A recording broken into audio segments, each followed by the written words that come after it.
आइए हाज़रीन, बिला किसी तमहीद के इस मुसाबक़े कुरान का आगाज़ हम उस खुदावंद कुद्दूस के नाम से करते हैं जो बड़ा मेहरबान रहम करने वाला है। आगाज़ मुसाबक़ा उस अल्लाह के आज़म के नाम से जिसके इसमें आज़म का विर्द करके सूरज तुलू होता है। मजलिस की इब्तिदा उस कादिर मुतलक के नाम से जिसकी तहनियत व तक़द्दुस करके तजल्लियाँ अपना सफ़र शुरू करती हैं। मुसाबक़े की शुरुआत उस खालिक कायनात के नाम से जो तमाम तारीफ़ों के लायक है, वही हमारा मालिक है, उसी के दम से इस जहान पानी में बहार है। मुसाबक़े का आगाज़ उस अल्लाह रब्बुल इज़्ज़त के नाम से जिससे चश्मों में तहरीक व तरन्नुम होती है। इनेकाद मुसाबक़ा उसके मुक़द्दस कलाम से करने के लिए मैं आवाज़ दे रहा हूँ मोहतरम जनाब हाफिज़ कारी आसिफ सालमी साहब को कि वो आए और अपने खुश इल्हान क़िरात से अपने इस मुसाबक़े कुरान और मुज़ाहिरा क़िरात का इजरा करें। इफ्तिताही क़िरात के लिए मैं मोहतरम कारी आसिफ सालमी साहब से इल्तिमास करता हूँ कि वो तशरीफ़ लाएं।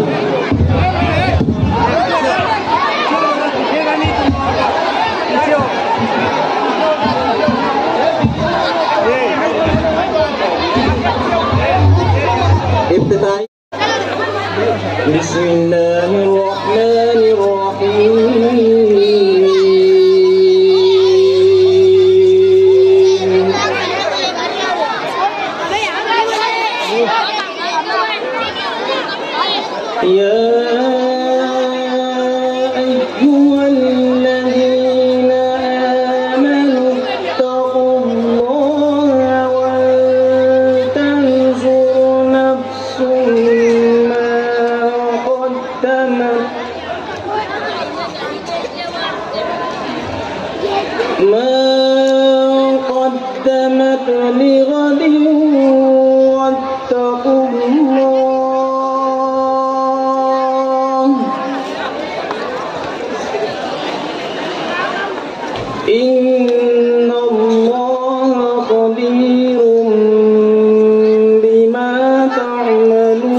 سبحان الله عما يشركون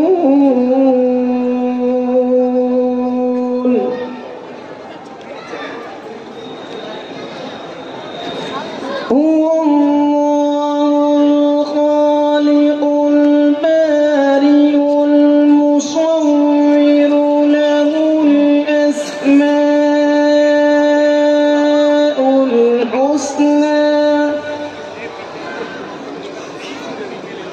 يسبح له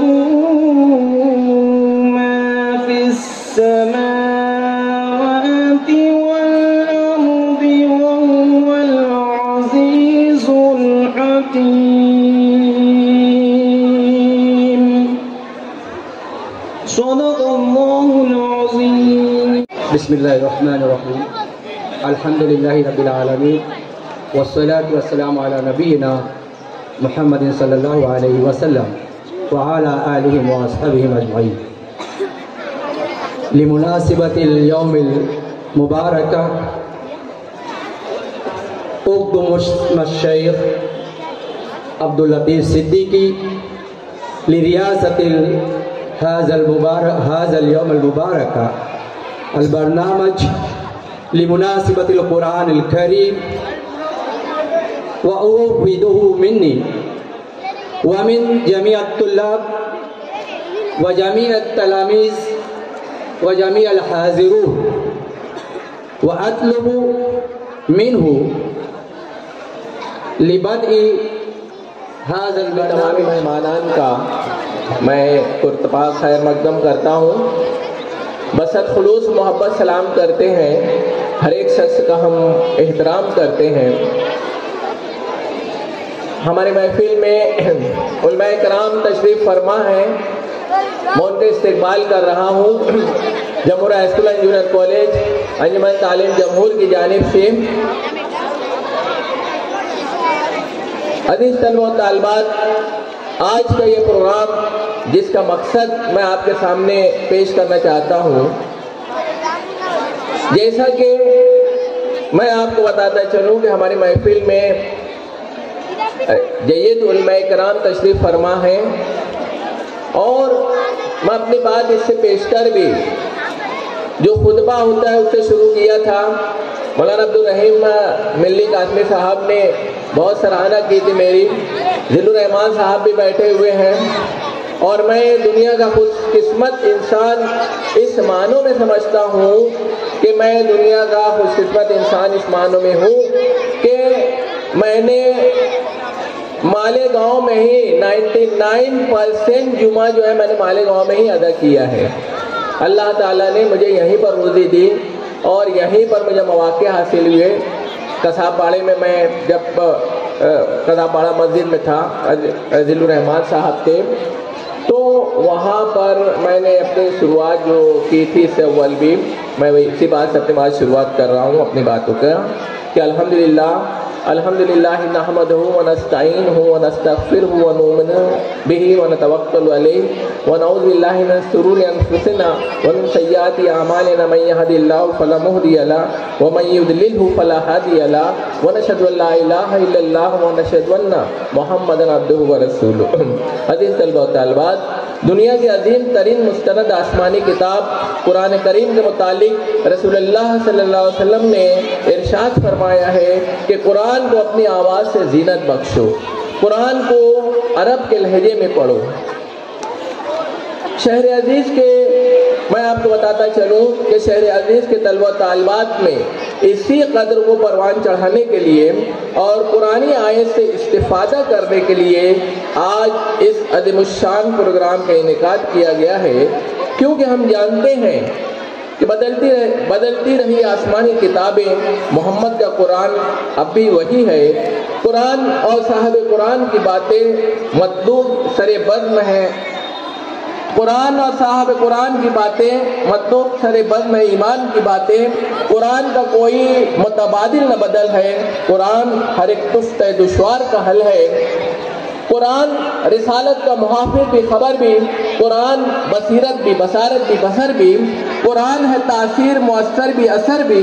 قرآن کے دامن میں ہر ایک خشک بھی تر بھی، قرآن میں صحرا بھی سمندر بھی حجر بھی، قرآن عجوبہ بھی عجائب بھی عجب بھی، محشر کی مثالیں بھی محشر کی مثالیں بھی ہیں، سدرہ کے ثمر بھی، قرآن مدرس کی معلم کی جزا بھی، قرآن خزینہ بھی ہے مخزن بھی ازاں بھی، قرآن میں ازل سے ابد تک کی خبر ہے، قرآن ہی میں تذکرہ جن و بشر ہے، قرآن کی آیات میں راتیں بھی ہیں دن بھی، قرآن سلیقہ بھی ادب بھی ہے دعا بھی، قرآن میں ذکر انسان بھی شیاطین بھی جن بھی، قرآن معظم ہے مکرم ہے ضیاء کا، قرآن ہے گنجین محمد کی حیا کا، قرآن حقیقت میں خزینہ ہے ادب کا، قرآن تو انسانوں پہ احسان ہے رب کا، قرآن تو انسانوں پہ احسان ہے رب کا۔ اتنی بات کہہ کے میں بات کرتا ہوں، شکریہ رحمۃ اللہ وبرکاتہ۔ محترم حاضرین، آج کے اس تقریب میں بہت سارے مہمانان اسٹیج پر جلوہ افروز ہیں۔ ان مہمانان میں سب سے اہم شخصیت آج کے اس پروگرام کے صدر موصوف محترم جناب مولانا عبداللطیف صدیقی صاحب، موصوف مدرسہ اسلامیہ کے استاد حدیث ہیں، ساتھ ہی ساتھ نیا پورا مدی مسجد کے پیش امام ہیں۔ آج وہ ہماری اس تقریب کی صدارت فرما رہے ہیں۔ ہم ان کا جمہور ہائی اسکول اینڈ جونیئر کالج میں استقبال کرتے ہیں، اور میں پرنسپل ڈاکٹر محمد احمد ایوبی سر سے گزارش کرتا ہوں کہ اس موصوف کی خدمت میں قال اللہ تبارک و تعالی انا نحن نزلنا الذکر و انا له لحافظون۔ صدق اللہ۔ یہ لڑکیاں آپ مت کرو۔ ابھی تھوڑی دیر پہلے مجھے علم ہوا کہ مجھے کتاب پہ تبصرہ کرنا ہے، تو ذہن میں کوئی بات تھی نہیں۔ بہرحال ٹوٹے پھوٹے انداز میں میں مختصر اپنی بات رکھ رہا ہوں۔ کتاب کا نام ہے سیرت النبی صلی اللہ علیہ وسلم، مکی دور کی جھلکیاں۔ اس کتاب کے مرتب ہیں اسکول کے ٹیچر نوید سر، اور انہوں نے تقریباً 10 سال کے عرصے میں بہت ہی چھان پھٹک کر کے اور تحقیق کر کے جو سیرت کے تاریخی واقعات ہیں اس کو بالکل عام فہم انداز میں مرتب کرنے کی کوشش کی ہے۔ یہ خاص طور پر جو بچوں کی نفسیات ہے اور ان کی جو ذہنی سطح ہوتی ہے اس کو سامنے رکھ کر انہوں نے بہت زیادہ بیانیہ انداز نہیں لیا ہے، بلکہ کچھ تاریخی واقعات کو ترتیب سے انہوں نے اشارات کے ذریعے پیش کیا ہے، اور بہت ہی جاذب نظر کتاب ہے یہ۔ خاص طور پر جو فرنٹ پیج پہ خانہ کعبہ کی انہوں نے جو تصویر دی ہے، جب پہلی مرتبہ یہ کتاب میں سامنے رکھا اور دیکھا تو بہت دیر تک کہ میں وہ خانہ کعبہ کی تصویر ہی دیکھتا رہا، کیونکہ وہ جو تصویر ہے وہ بہت صدیوں پرانی ہے میرے خیال سے، اور خانہ کعبہ کے ارد گرد رہائشی مکانات ہیں اور آنے جانے والوں کا بھی تانتا لگا ہوا ہے، طواف کرنے والے طواف کر رہے ہیں، اور خانہ کعبہ سے بالکل قریب لگ کر اس زمانے میں جو پہاڑیاں تھیں وہ پہاڑیوں کی بھی تصویر ہے، اوریجنل تصویر ہے، اور بہت جالب نظر ہے۔ میں ایسا منظر پہلی مرتبہ میں نے دیکھا، اس لیے بہت دیر تک کہ وہ تصویر دیکھتا رہا، اور گویا کہ میں اس کے اندر کھو گیا تھا، اس زمانے میں پہنچ گیا تھا جس وقت یہ تصویر لی گئی تھی۔ بہرحال کتاب مجموعی طور پہ بہت عام فہم ہے، طلبہ کی ذہنی سطح کو سامنے رکھ کے اس کو آسان بنا کر لکھا گیا ہے، इनको जो 10 साल की तवील मुद्दत लगी है वो इसीलिए लगी है कि उसको बच्चों की ज़हनी सतह को सामने रख के कैसे आम फहम बनाया जाए। और इस पर सर जो है माशाल्लाह कामयाब हैं। किताब की कीमत क्या है वो तो दर्ज नहीं है, मुझे भी नहीं मालूम, लेकिन हर बच्चे को चाहिए कि वो नवीद सर की ये जो किताब है वो ज़रूर ले, क्योंकि इसमें कम वक्त में ज़्यादा से ज़्यादा मालूमात जमा की गई है। अल्लाह ताला इस किताब को मज़ीद मकबूलियत अता फरमाए और नवीद सर से अल्लाह ताला और ज़्यादा से ज़्यादा दीन का काम दे। मैं नवीद सर को और यहाँ के स्टाफ को भी इस पर मुबारकबाद देता हूँ। तो आखिर दावाना अल्हम्दुलिल्लाह। أعوذ بالله من الشيطان الرجيم. بسم الله الرحمن الرحيم. واذكر أخا عاد إذ أنذر قومه بالأحقاف وقد خلت النذر من بين يديه ومن خلفه ألا تعبدوا إلا الله إني أخاف عليكم عذاب يوم عظيم. قالوا أجئتنا لتأفكنا عن آلهتنا فأتنا بما تعدنا إن كنت من الصادقين. قال إنما العلم عند الله وأبلغكم ما أرسلت به ولكني أراكم قوما تجهلون. فلما رأوا عارضا مستقبل أوديتهم قالوا هذا عارض ممطرنا بل هو ما استعجلتم به ريح فيها عذاب أليم تدمر كل شيء بأمر ربها فأصبحوا لا يرى إلا مساكنهم كذلك نجزي القوم المجرمين. صدق الله العظيم. من الشيطان الرجيم. بسم الله الرحمن الرحيم. أم لكم أيمان علينا بالغة إلى يوم القيامة إن لكم لما تحكمون. سلهم أيهم بذلك زعيم أم لهم شركاء فليأتوا بشركائهم إن كانوا صادقين.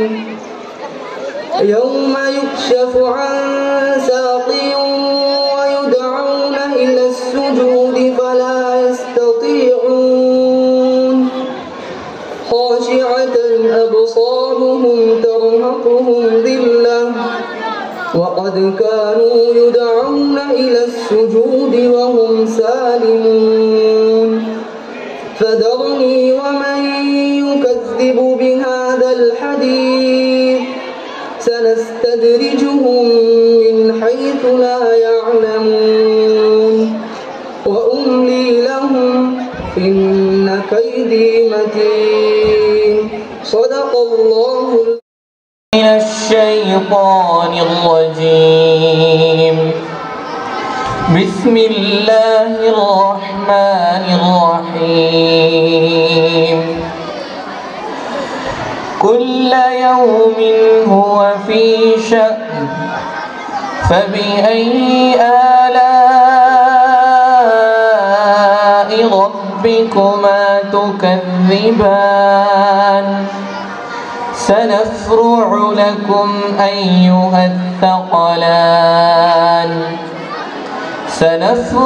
لكم أيها الثقلان فبأي آلاء ربكما تكذبان يا معشر الجن والإنس إن استطعتم أن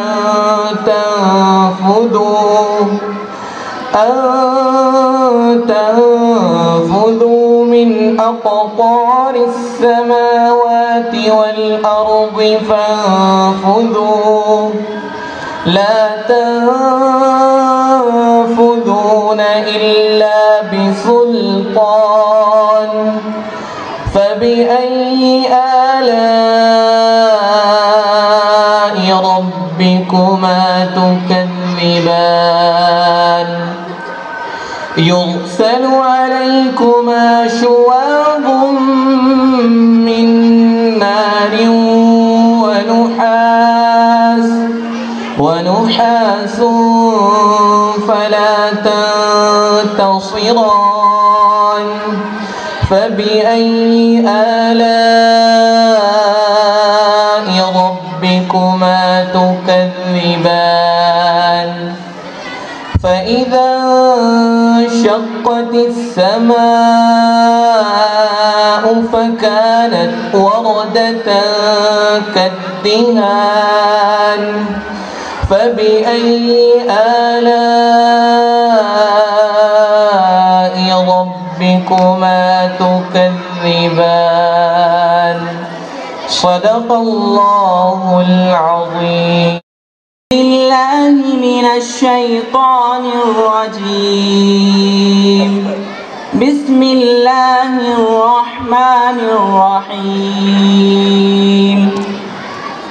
والطور وكتاب مسطور في رق منشور والبيت المعمور والسقف المرفوع والبحر المسجور إن عذاب ربك لواقع ما له من دافع يوم تمور السماء مورا وتسير الجبال سيرا فويل يومئذ للمكذبين الذين هم في خوض يلعبون يوم يدعون إلى نار جهنم دعا هذه النار التي كنتم بها تكذبون أفسحر هذا أم أنتم لا تبصرون اصلوها فاصبروا أو لا تصبروا سواء عليكم إنما تجزون ما كنتم تعملون صدق الله العظيم من الشيطان الرجيم بسم الله الرحمن الرحيم إذا ألقوا فيها سمعوا لها شهيقا وهي تفور تكاد تميز من الغيظ كلما ألقي فيها فوج سألهم خزنتها ألم يأتكم نذير قالوا بلى قد جاءنا نذير فكذبنا وقلنا ما نزل الله من شيء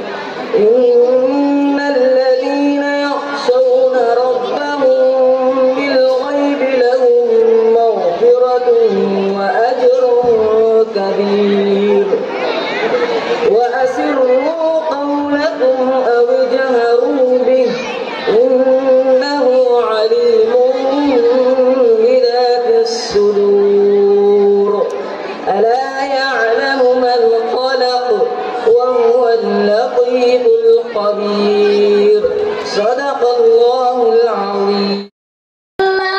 من الشيطان الرجيم بسم الله الرحمن الرحيم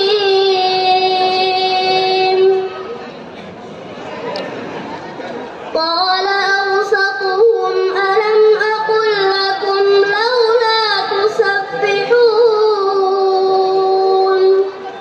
قالوا سبحان ربنا إنا كنا ظالمين فأقبل بعضهم على بعض يتلاومون قالوا يا ويلنا إنا كنا طاغين عسى ربنا أن يبدلنا خيرا منها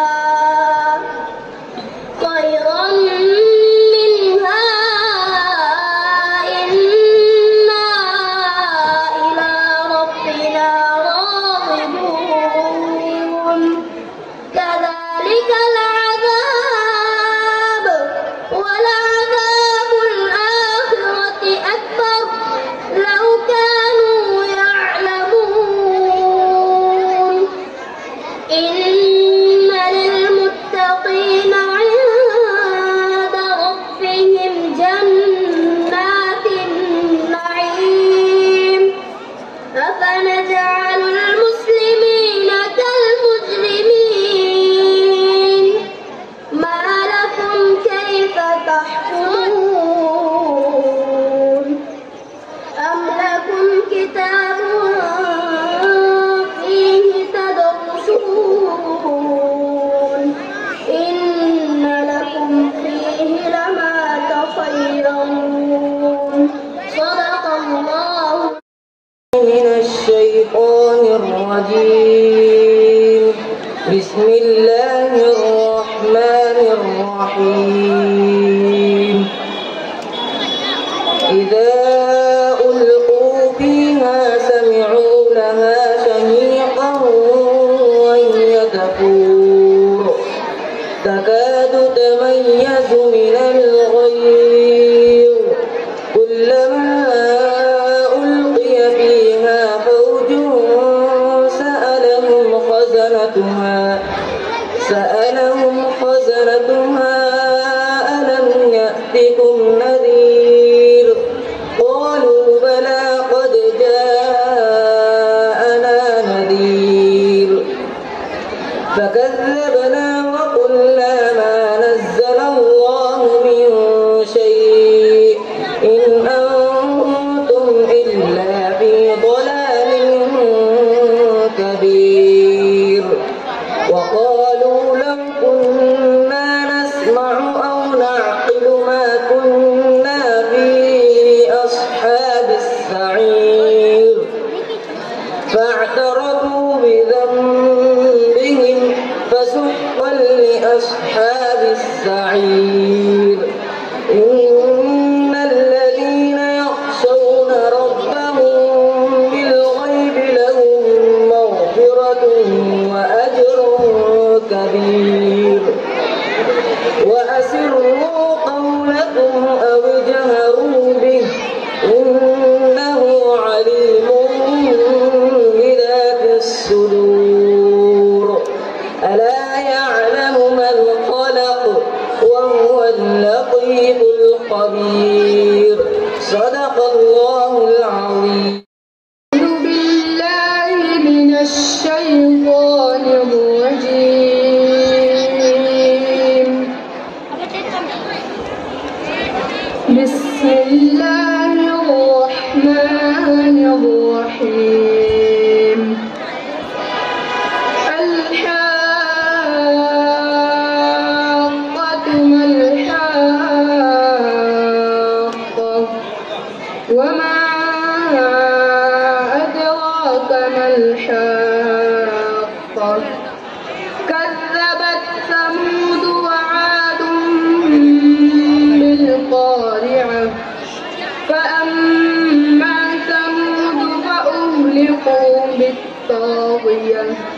وأما عاد فأهلكوا بريح صرصر عاتية سخرها عليهم 7 ليال و8 أيام حسوما فترى القوم فيها صرعا كأنهم أعجاز نخل خاوية فهل ترى لهم من باقية وجاء فرعون ومن قبله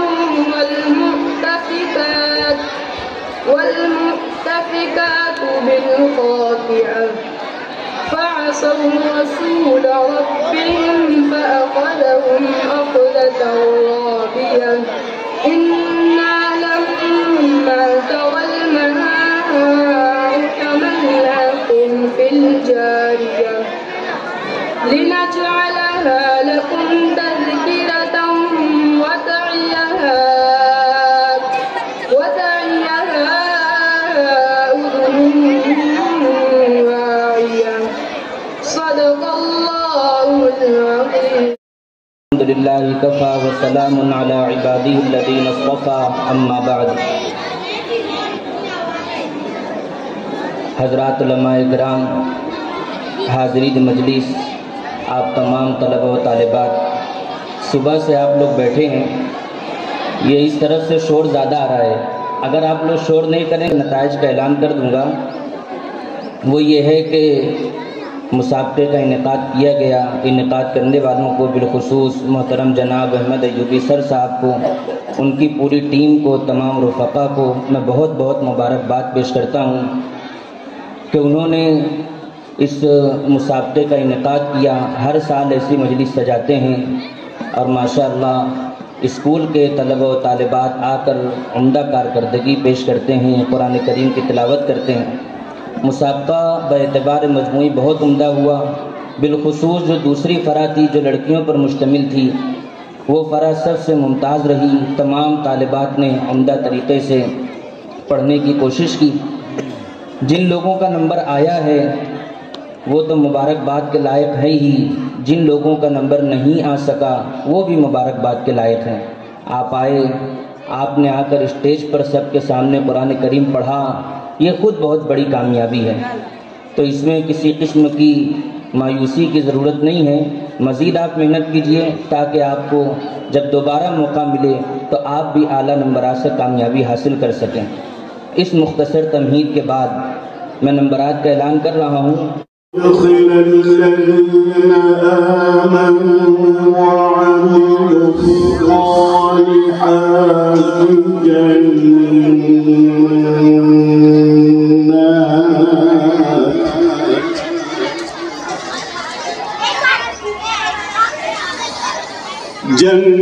जन्नत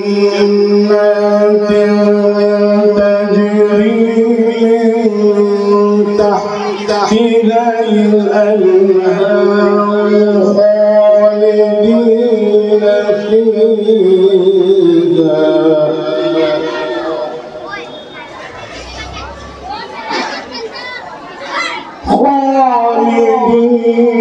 फीहा بإذن ربهم تحيتهم فيها سلام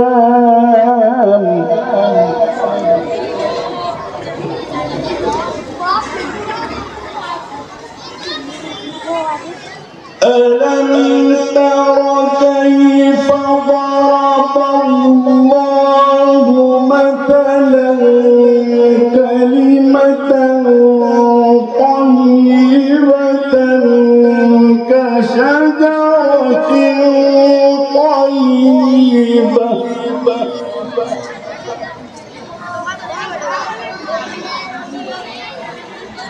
كشجرة طيبة طيبة أصلها ثابت وفرعها في السماء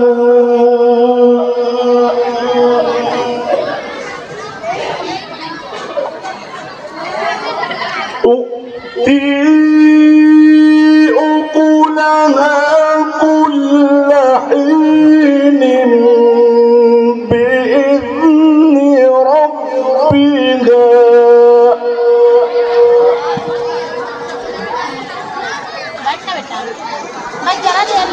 ويضرب الله الأمثال للناس لعلهم يتذكرون.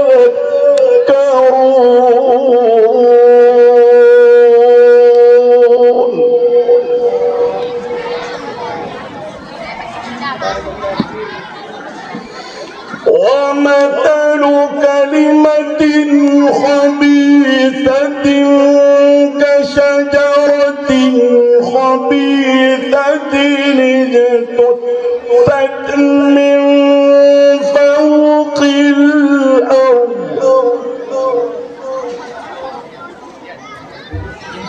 من فوق الأرض ما لها من قرار.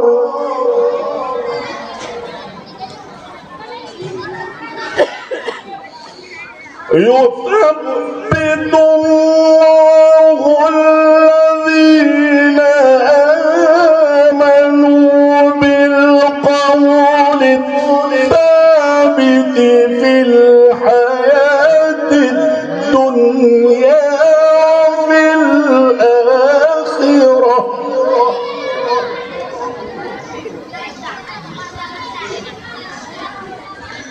ويضل الله الظالمين ويفعل الله ما يشاء.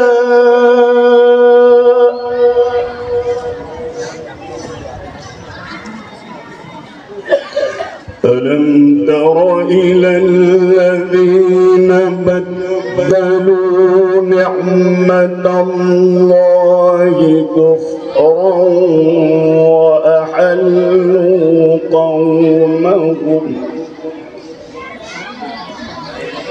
وأحلوا قومهم دار البوار جهنم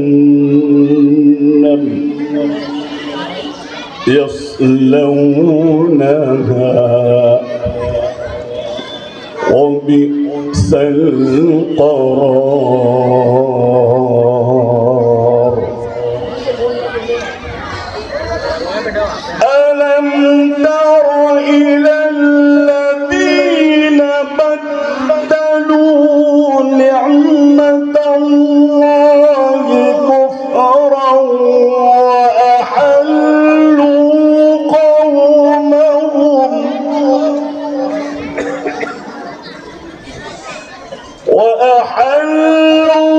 قومهم دار البوار جهنم يصلونها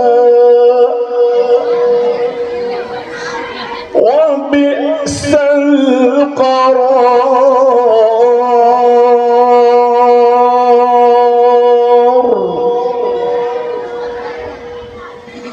وجعلوا لله أندادا ليضلوا عن سبيله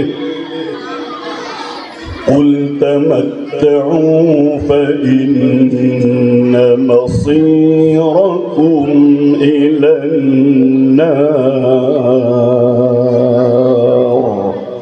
صدق الله العظيم.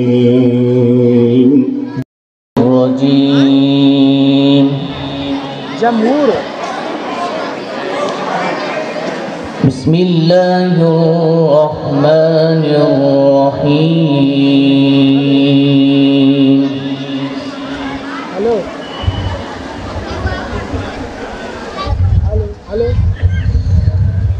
تبارك الذي جعل في السماء بروجا وجعل فيها سراجا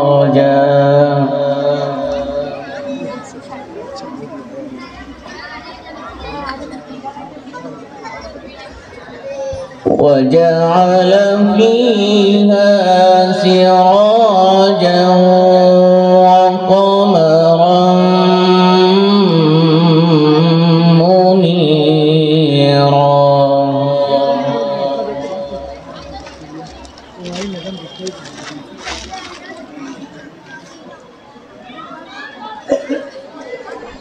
وهو الذي جعل الليل والنهار خلفة لمن أراد أن يذكر أو أراد شكورا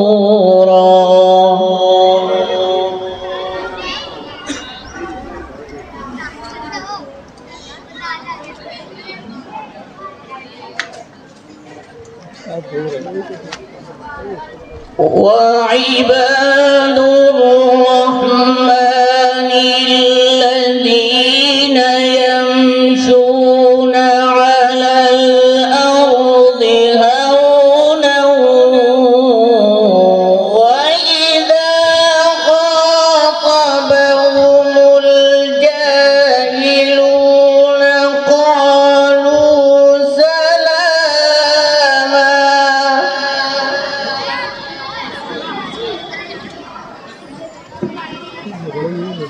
والذين يبيتون لربهم سجدا وقياما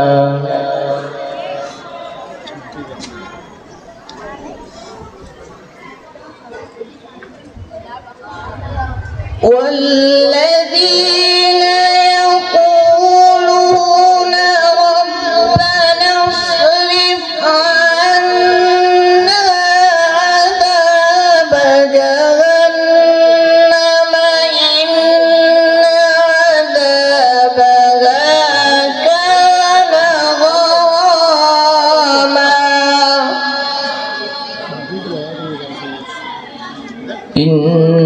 إنها ساءت مستقرا ومقاما بسم الله الرحمن الرحيم هل أتى على الإنسان حين من الدهر لم يكن شيئا مذكورا إنا خلقنا الإنسان من نطفة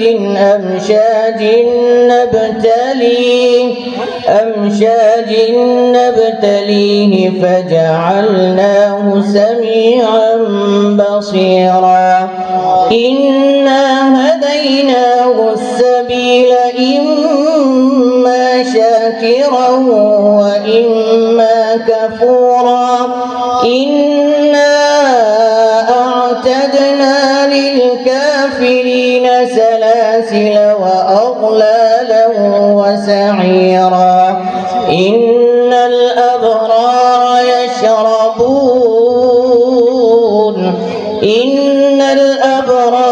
يشربون من كأس كان مزاجها كافورا عينا يشرب بها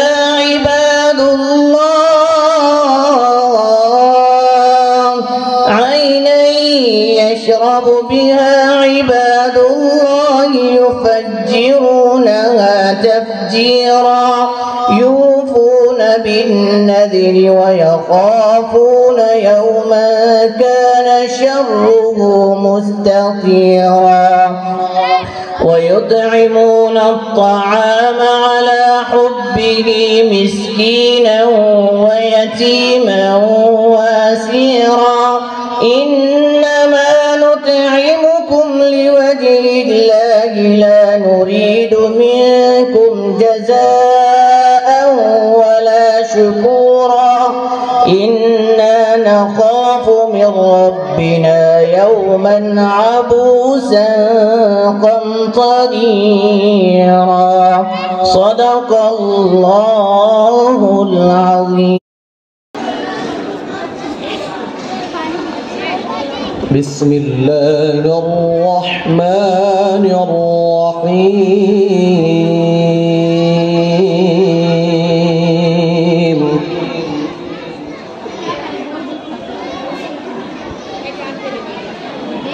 ولقد آتينا داود منا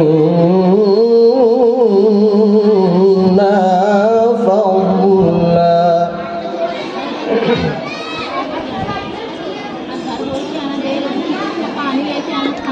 يا جبال أوبي معه والطير وألنا له الحديد.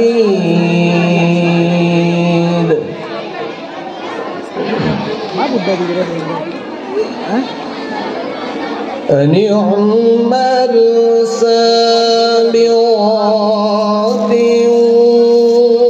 وقدر في السرد واعملوا صالحا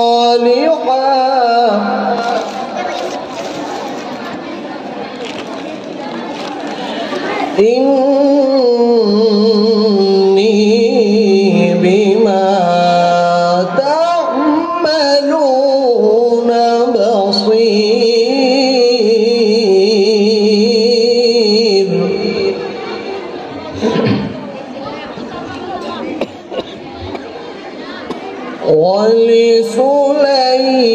ولسليمان الريح غدوها شهر ورواحها شهر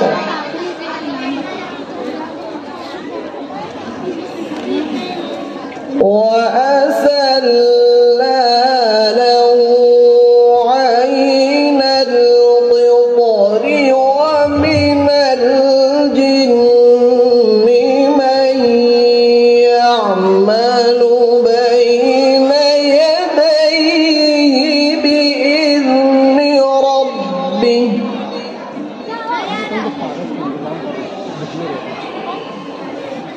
ومن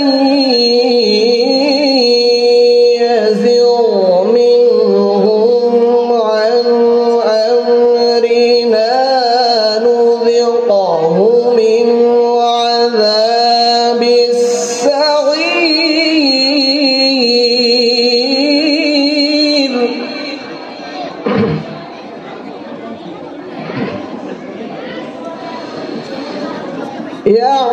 يعملون له ما يشاء من محاريب وتماثيل وجفان كالجواب.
وجفان كالجواب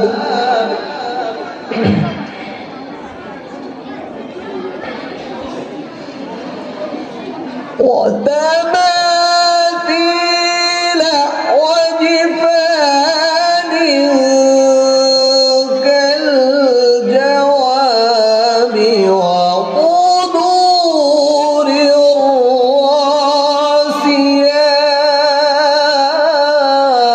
الراسيات يعملون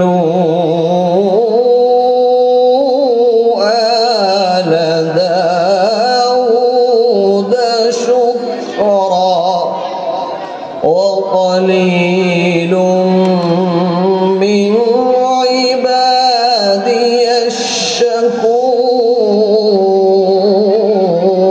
الشكور وقليل من عبادي الشكور